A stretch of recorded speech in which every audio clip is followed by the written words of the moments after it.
Assemblyman Weber. Thank you, Madam Speaker.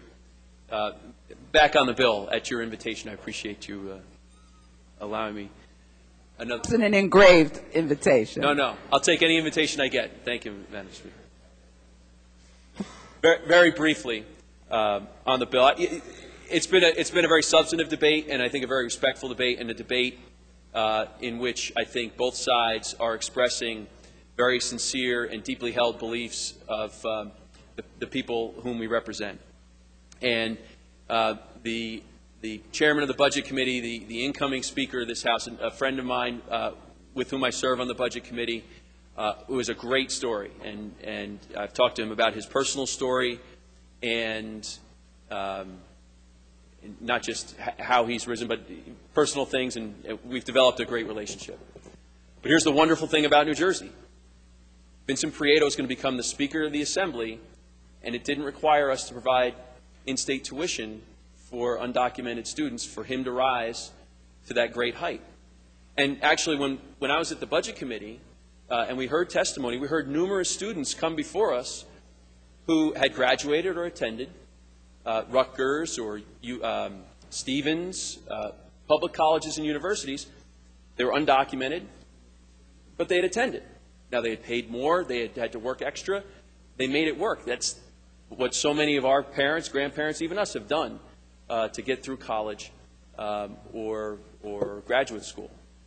These schools are not closed to undocumented students, but they're not going to be, and as a matter of fact, they're not even not subsidized. They are subsidized by the taxpayers, just not this extra subsidy. And I don't think that's inappropriate. One speech we've just listened to, I think, said the word children about 30 times. Let's be clear. I think there's not a person in this chamber who doesn't want to help the children who are brought here by their parents who had no choice in the matter to come to this country. That's not who we're talking about with this bill, though. We're talking about adults. We're talking about when you come of age, you're 18 years old, you've graduated from high school, and now you're treated as an adult. And as adults, there are different rules that apply. And we're simply saying that as an adult, there will be a different rule applied to citizens of this country versus people who aren't citizens. Which leads us to our last point, and I think a couple of speakers made it, and I completely agree. The federal government has failed in this area. And I'm not sure there's anybody, again, in this room who wouldn't want to see immigration reform and try to get a handle on the mess that the federal government has created. And when the federal government does address this issue, the first people they should think about are exactly the people I think we're trying to benefit with this bill. Young adults, youth, children who are brought here, not of their own choosing, but nonetheless are documented and whose contributions to this country need to be recognized and whose futures need to be considered. That's not our job in this chamber. We are told who are citizens and who aren't citizens. The federal government determines who is a citizen of the United States and who isn't.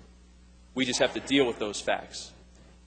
And the facts we're dealing with today, again, in this bill, we're going to choose, this bill would have us subsidize non-citizens to the detriment of citizens, and I just don't agree with that. Thank you, Madam Speaker. Assemblywoman Mosquera.